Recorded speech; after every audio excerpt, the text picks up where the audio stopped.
kumapit yung lasa ng toyo at saka yung seasoning. Mamaya na natin siya titimplan. Iyan muna natin siya kumulo.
Kunti na lang, maluluto na yung ating chicken. Saka natin ilagay yung gulay.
Mabango po siya kasi yung seasoning mabango siya. Mabango. Kaya much more na maglagay niyo yung seasoning kaysa sa toyo. Lagyan nyo rin siya ng toyo pero konti lang. Ilagay na po natin yung carrots.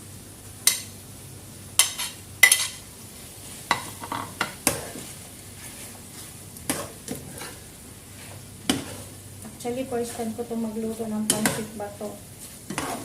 For such a long years. Ngayon lang. Kasi dito sa sa Qatar, walang pancit bato. Meron man dito mga pancit canton, pancit bihon, lumi. Pero yung pancit bato, wala. So, thankful tayo sa nagpasalubong sa atin ito, kay Juby. Dahil at least makakaluto din tayo ng ating pancit bato. Ayan.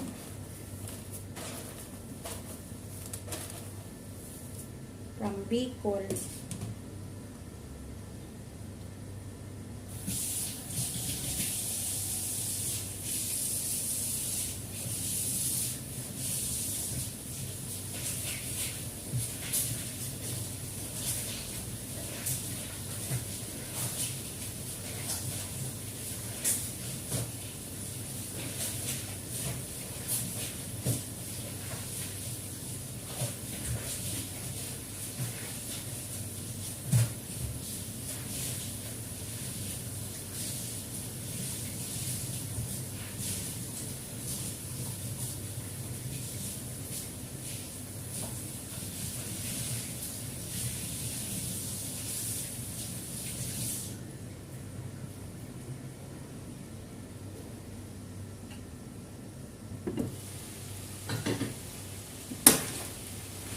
Sunod na rin natin ating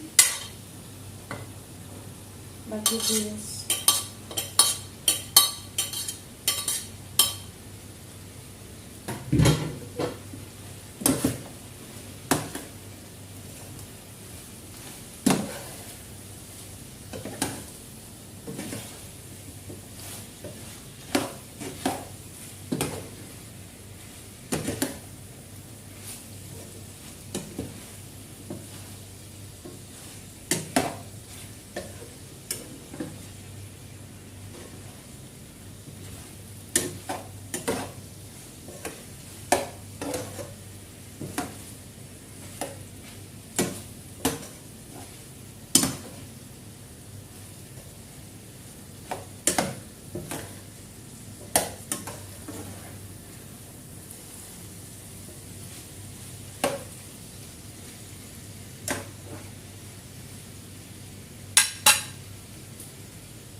Ngayon po, lagyan natin siya ng magic sarap.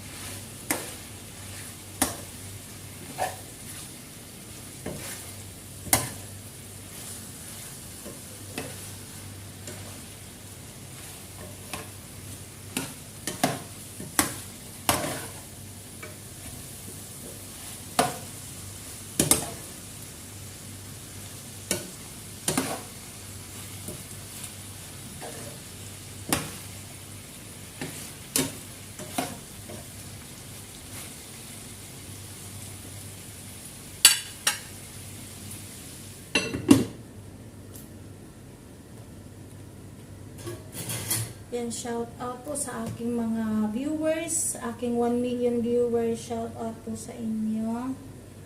Kay Honey Opon, kay Okam Saturno, at kay Dalia Mangarinlo. Shout out po sa inyo mga idol. Yan.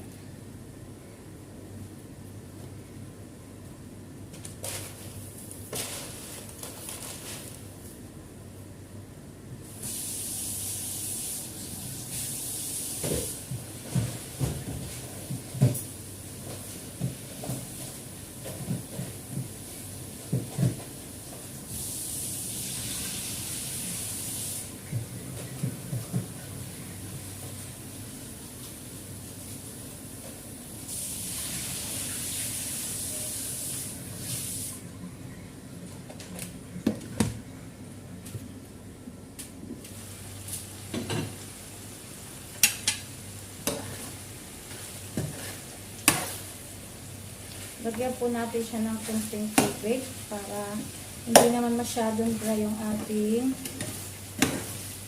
pansit.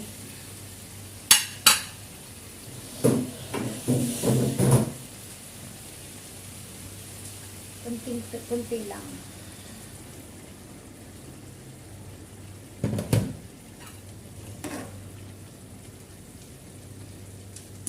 Para hindi dry yung ating pancit. Pakuluan na natin na maluto yung ating gulay.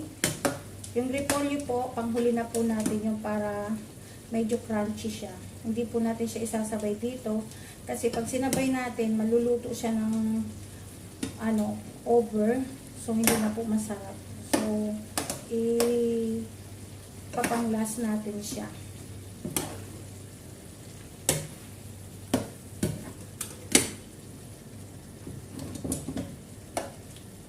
Tingnan natin kung tama lang yung alat.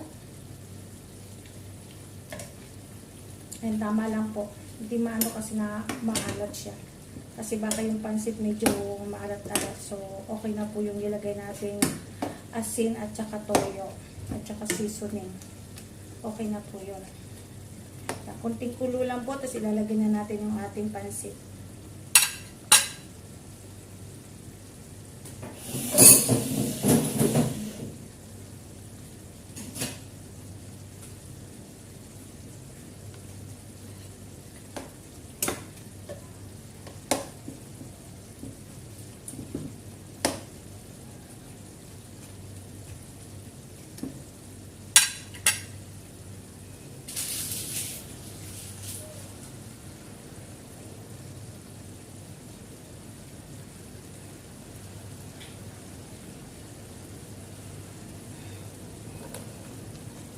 Lagyan na po natin yung pansit natin.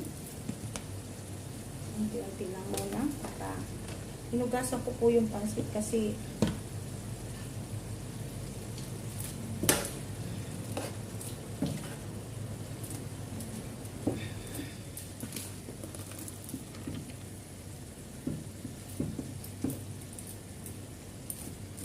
namin natin yung apoy.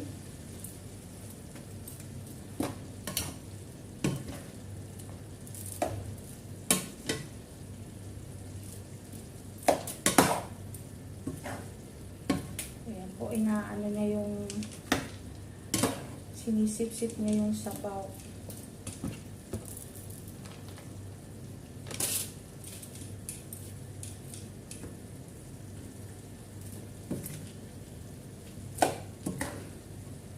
Actually, first time ko po magluto ng pancit bato.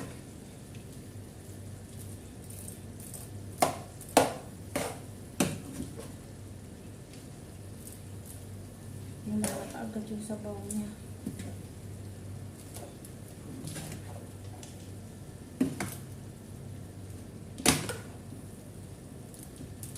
So, dadagdagan pa po natin siya ng tubig kasi madali niyang naano yung sabaw.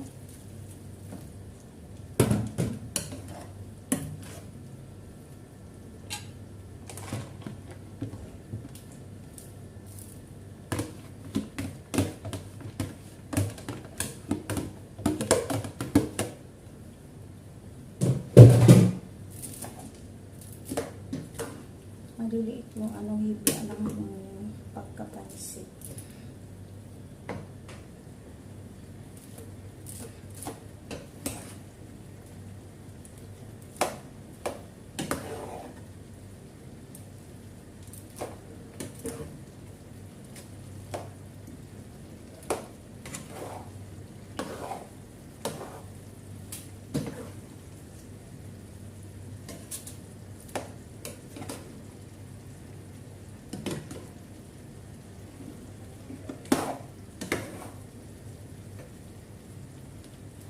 Madali pala niya maano yung sabaw.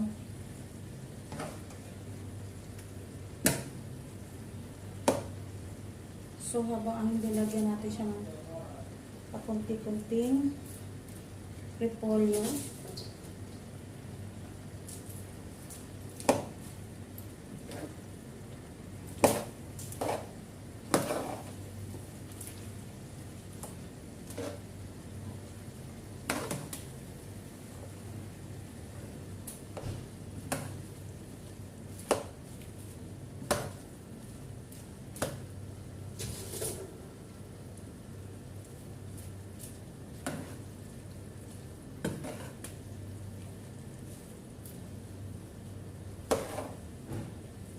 pala maraming sabaw nilalagay natin para hindi niya sinisip-sip.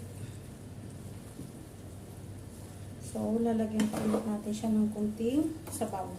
Kasi hindi pa siya masyadong luto.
Dapat po pala yung ating pansit bato medyo masabaw-sabaw. Kaya kailangan dadagdagan talaga ng tubig para yan.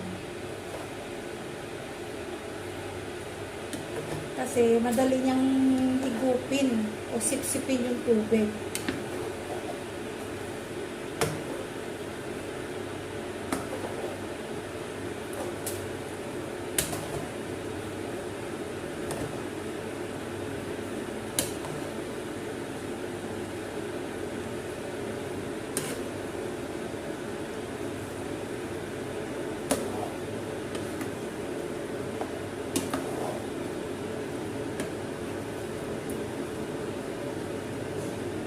Natin.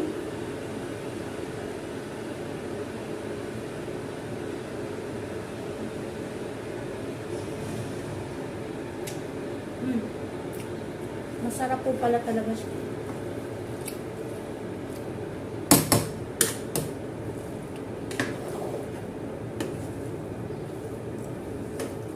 So dadagdagan pa po natin siya ng sabaw kasi kailangan talaga may sabaw-sabaw siya.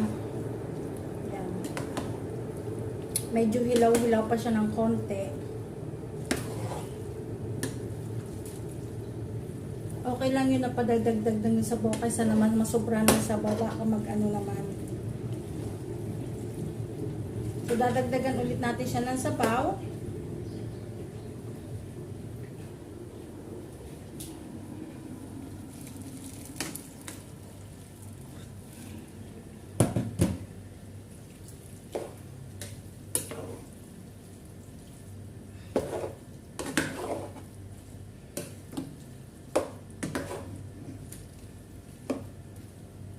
Ubusin na natin ang ating gulay. Ayan. Okay.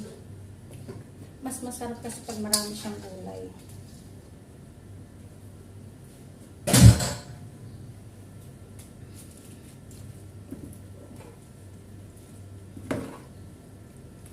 Padali naman yung masipsip yung ano yung tubig.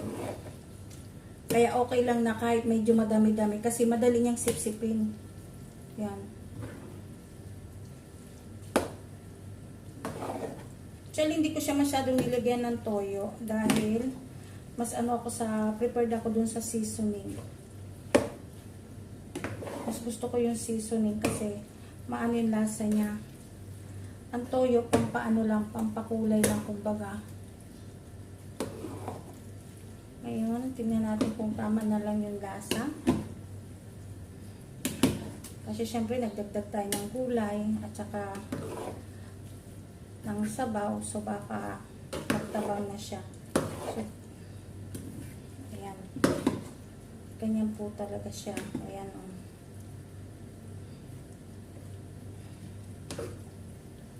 Ayan. Kaya dapat may sabaw siya ng konti.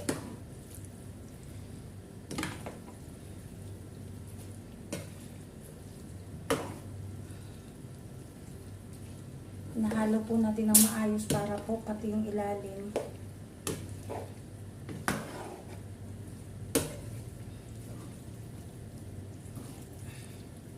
Tingnan natin kung tama lang yung lasa. Yan.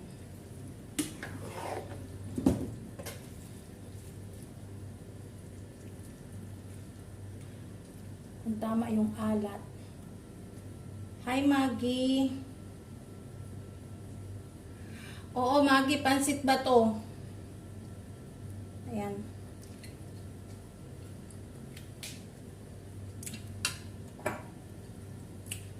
Okay lang po yung alat niya, pero lalagyan ko siya ng konting seasoning ulit. At yung seasoning hindi naman ito maalat masyado.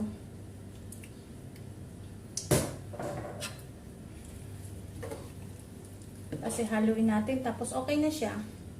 Kasi luto na yung ating pansit bato. Ayan.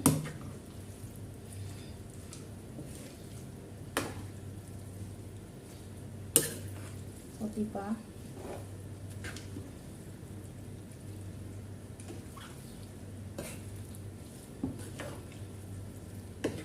Shoutout sa nagbigay ng pansit bato, si Juby. Thank you ng marami. All the way from Bicol. Taga Bicol ako, pero hindi pa ako nakaano ng magluto ng pansit bato. First time. So ito na po yung ating pansit bato.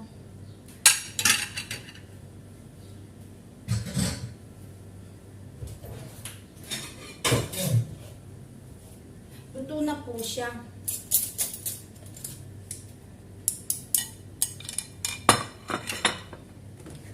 Madali lang naman siyang lutuin eh.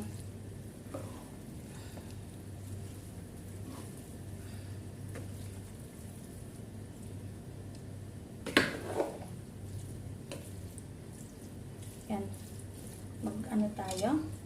Sandok tayo ng konti. Try natin. Ayoko ng chicken. Stop lang yung gulay. So, kaya na po siya. Ayan. Kain tayo.